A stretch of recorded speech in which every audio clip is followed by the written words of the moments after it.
we were too sloppy. You come down and you play like we did. Again, head coach's responsibility. You can't do it like that. Contrary, I thought Mike did a nice job with his football team. They played well, aggressive, and we need, we have an opportunity to put the game away. We need to make sure we do that. Again, that's my responsibility.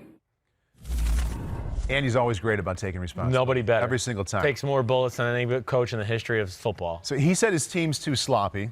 I see his quarterback didn't throw a pick, completed over 70%, threw 446. Right. How did they lose that game? Yeah, because when you have those kind of numbers, right, you're not supposed to kick 4 field goals. That's the biggest difference. I mean, the Titans scored 5 touchdowns. You know, the Chiefs scored 3 touchdowns and kicked 4 field goals, let alone didn't even get to attempt one because of a botched snap. Right. And then, of course, had the one blocked at the end of the game. But, hey, first off, just go to the end of the game. They're up by 5 points. They're about to kick a field goal, and you're going to go, the game's over. I don't know who messed up, the center or the holder. Either way, the ball was snapped when the holder was not ready for it to be snapped. What about the play before, though? Patrick Mahomes is rolled out to his right. Rolled out to his right. I mean, I don't know if he lost 5, 6, 7 yards, but he took a loss. I'm going to say, and I'll pull it up just to make sure, but I'm going to say it was 5 yards, somewhere around there. They were kind of trying to, roll to the right, throw an inside tight end screen, right? Yep. That's really what they were going to do.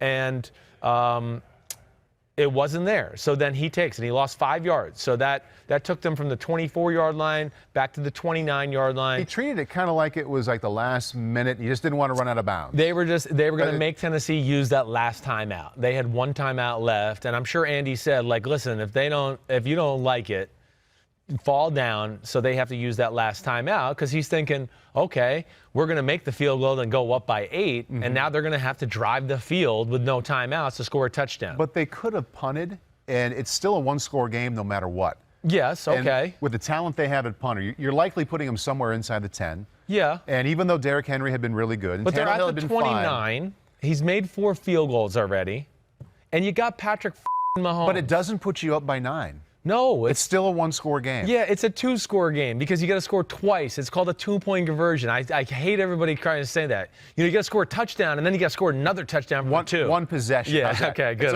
It's a one possession game. I like that. Okay. Yeah. But yes, I get you, but I still like the chances of that rather than trusting my defense, who was kind of falling apart a little bit at the second half. I think that's probably where he's scared. So then even more reason to pin him down at the 5-yard line? I think that's just not the way I'm not going to micromanage that situation too badly. He's going to play aggressive. If I'm going to complain about what I saw there at the end of the game, I'm going to go, they ran the ball great between the tackles all day. Just run the ball up the middle. It's 3rd and 2. If that's what you're going to do, run it up the middle. You've had success there. And that's the only complaint I would have about that little scenario there. That's the big thing. I mean, the game was a blast to watch because Patrick Mahomes made some of the damnedest throws I've ever seen again. I mean, it's unreal, let alone the touchdown pass. There's a few other ones. So, the touchdown pass, he has the Tyreek Hill from the 11-yard line, fading away. He's coming across the field. He throws the ball 40 feet in the air so Tyreek can just go zoom and run under it and catch it. To his left? Yes. I mean, I feel like watching him play is like if you're on the bag of Phil Mickelson and watch him around the green, and the way he would choke up or bend over, or find a way to get it close to the pin, just all feel and talent. All feel, wrist and hand. He's kind of that way with any kind of throw you want. I'm with you. Steph Curry, it's almost like him watching and shooting threes. You're just like, damn, did he just shoot that one out of that kind of technique? Damn, splash. You're like, oh, it's the same kind of thing. They just have tremendous feel, tremendous hand and wrist. It's something my dad and I talk about a lot because you got to make a lot of throws like that in the NFL. There's things I like about what they did offensively. You already heard me say their biggest problem is they settled for field goals. Listen, they're not there to settle for field goals. They got a lot of money and assets invested in that offensive side of the ball. They need to score touchdowns. So, was there a pattern of something that the Chiefs didn't do in those situations to put it in the end zone, or something that Tennessee's defense did? I can't say anything down in the red area where I was like, Tennessee's smart. They're pretty well coached on the defensive side of the ball. So, those are New England guys. When you get down there close, they're not going to give you one-on-one opportunities. They're going to drop people in coverage. They're going to double the right players more times than not. But really, this one part of the game, and this is Kansas City's built to come out and overwhelm you with, holy cow, plays, speed, his arm. We got him stopped. It didn't matter. He scrambled and still makes a great play. They overwhelm you. The greatness of what they did last year is more times than not, they put teams behind the 8 ball before they broke a sweat. They were like, oh, damn, we're down 20-0. I've just got warmed up. And now you don't get to play your game. And they had Tennessee on the ropes. They're up 10-0, okay? Now they had, penalties. There's no excuse. They get a turnover early in the game. They got the ball on the 8-yard line, right? Was it the 8-yard line, or was it a 4-play 8-yard drive that ended a 30-yard field goal? And I can't remember. Hold on, I got too many damn thoughts going through my head. How did they get that ball down there? It's gonna drive me crazy. I gotta look real quick. Sorry, everybody. Gotta be patient with me. 1 second. At what point of the game? It's Here we go. Early, because Tennessee. Chris Jones forces a fumble on Ryan Tannehill's sack. Yep. They got the short field. They're in 1st and 10 on the 20. They only get 8 yards. They don't get a first down. They got to kick a field goal. That's a big moment to me. So they're up 10-0. Mm-hmm. Now, I'd like to see that 14-0. But either way, it's 10-0, and they didn't get 10-0. It stayed at 10-0 because penalties. Right. They kept penalties. Had a touchdown called back. Touchdown called back. Had a screen play to Travis Kelce that got him down to 2nd and short. That got called back. So they had to basically battle just to make it get into a field goal position. But you're up 10-0. They get another stop on the Tennessee Titans. They got the ball around, I'm going to say, their own 46, 47-yard line, and they have a 3rd and 10. And I'm going to take it back to 2 plays before that, okay? And I'm just going to read it verbatim here. Okay, I've liked some of the things I've seen from Kansas City early on. They're putting Mahomes underneath the center. They're running the play-action passes that Matt Moore was doing that I went, wow. You asked for that? I asked for it. I want to see 7- and 8-man protections to let those dudes run downfield and make things happen. But here they are, up 10-0. And Mahomes, at this point, he has 2 plays where I go, man, Patrick Mahomes, almost any Sunday I've seen, hits these plays, and the game breaks wide open. And he, on the first one, and I believe this was on 1st and 10, he's got a max protect and Tyreek Hill running a post down the middle of the field. They do a little play action. Sammy Watkins running a go up the right sidelines. He throws to either one. He throws to Sammy Watkins. He's going to walk in. He throws a deep ball to Tyreek Hill and overthrows him. Okay, they missed that. Damn, all right. 2nd down, I think they ran. It doesn't really matter. Who gives a shit? 3rd down, Tennessee brings the max blitz. They got 2 receivers to the right again. It's Hill and Watkins. Okay, they max protect again. Man, they got him. Mahomes fades away. They run, basically, for everybody out there listening, they got Tyreek in the slot to the right. Sammy's outside of him. Tyreek runs a straight go route. Sammy Watkins is going to run the in cut. The defenders run into each other. Wide open. He's wide open. He hits him. It might be a touchdown. He overthrows it. They have to punt the ball. Ryan Tannehill throws a bomb the next play. First is a touchdown, but then they rule him down at the 20. They score a touchdown a few plays later. The game was never the same. Right. It was a game from that point on. They were this close to being up 17-0. Exactly. Yeah. They could have been up 21-0 if they don't screw it up on the first field goal drive. If they get up 17-0, if the game's that out of hand early, maybe they don't get to the point where Derrick Henry is really that effective. Exactly. That's what the magic of them last year was. They took teams out of what they wanted to do because you're going, we're down 20-0. We can't be patient with the run game now. The game's going to be over by the time we get the run game going. Right. So that's the greatness of what they do. But when they settle for field goals and miss those opportunities, eventually their defense broke and all of that. But I really think as a whole, again, he was so fun to watch. Damian Williams fumbling, and then Rashad Evans picking it up for a 53-yard touchdown return. So it was 10-7. Yep. And now the next drive, they fumble, and now all of a sudden in a game where they were up 10-0 and about to knock them out because the Titans are wobbly on the ropes. It's like, damn, they're on the ropes. They're about to go down. And all of a sudden it's boom, boom. They connected with a few punches, and all of a sudden, oh, shit, I'm back in a fight. Right. And, it went from bomb to touchdown 2 plays later, fumble by Damian Williams. Holy shit, we're losing 13-10. How did that happen? Right. And they missed an extra point later on. You had the 2 field goal botches at the end, and that's how you lose a football game in the NFL. It's textbook right there. It's how you blow a football game when really they were the better team on the field. And how about defensively? Yeah. Yeah. Kind of hit them offensively. Defensively, last week we sat right here. Yep. You praised Steve Spagnuolo for some of the adjustments they've made. Yep. They found a way to beat Kirk Cousins and the Vikings. How is it that Derrick Henry and Ryan Tannehill, down 10-0, we talked about how they should have been down more, found a way to get better as the game went on and put together these late touchdown drives against a defense that just a week ago adjusted well and got better. Right. Well, they're, like we said, so the Titans holding them to field goals, kind of let them hang around, find their rhythm. Tannehill, I came away looking at the game going, I mean, when Tannehill had somewhere to throw it, the slightest window, I mean, he stripes it in there. So one thing where, I even wrote in my notes, like Mariota, there'd be a few slam dunk completions every game where I'd go, damn, he missed that. Like, you can't miss that 20-yard out route right there. Tannehill doesn't miss those. And, I know it doesn't seem like a big deal, but in the context of close NFL football games, they are a big deal. So I look at it like this. They actually did some very good things on the defensive side of the ball. I mean, it wasn't like they were blown out of the water. It was 371 yards, and Tennessee got a lot of them on, the last drive of the game. But the run game fits were an issue. They did actually a very good job in the pass game until that last drive, really. The last 2 drives. Tannehill's running beat them because they got caught in some we're going to play man robber, where it's man across the board everywhere. The 2 safeties, one goes kind of plays the middle of the field. The other one goes deep. So when you play those coverages, there's nobody there for the quarterback. Tannehill's played enough football to go, hey, they got nobody for me. Right. I'm going to tuck it if nobody's open. And then there's another time they played 2-man. Same thing, man across the board, but now the 2 safeties are deep. And he realized, oh, everybody's covered. There's a little lane. I'm going to rip it off and make a nice run. How did Derrick Henry have that long of a touchdown run? Okay, so this is the play. It's like what I would call in John Gruden's offense, it would be 97 boss, all right, back on support. And it's I formation.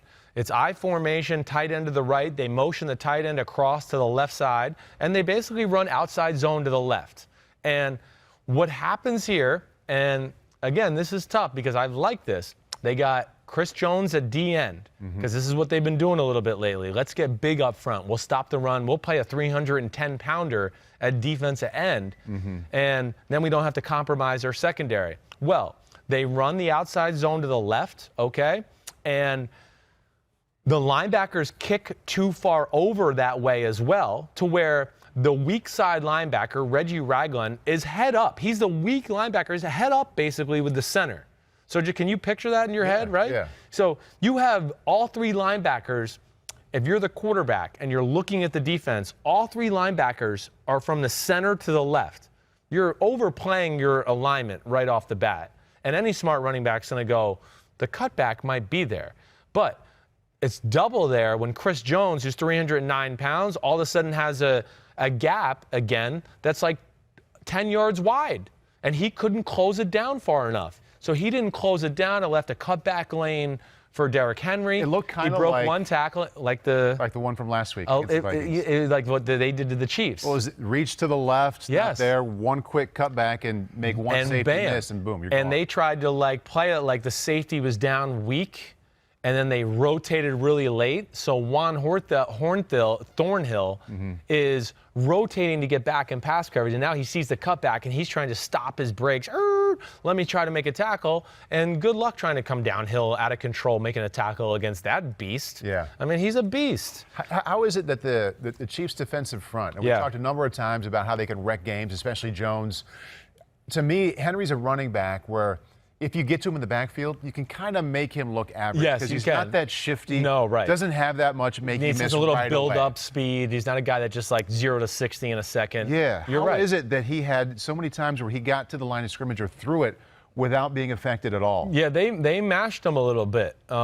Just as far as 12 and 13 personnel, which is 1 back 2 tight ends, 1 back 3 tight ends. They even did some 13 heavy, where they make one of the tight ends is the extra offensive tackle, right? So you got 6 offensive linemen in and 2 tight ends. And they kind of just mauled them and pushed them back. And that was all I could really say as far as that is concerned in the run game. They just kind of pushed them around more times than not in the run game, especially in the second half. That's really, because he only had 49 yards at halftime. So he had what does that equal? 139 yards in the second half? I mean, that was just pure domination, let alone, like you're saying, when he gets downhill steam and then can go through the line of scrimmage at his size and speed, you know, linebacker arm tackles, no way. Linebackers squaring him up. He's still going to fall forward for 3 yards.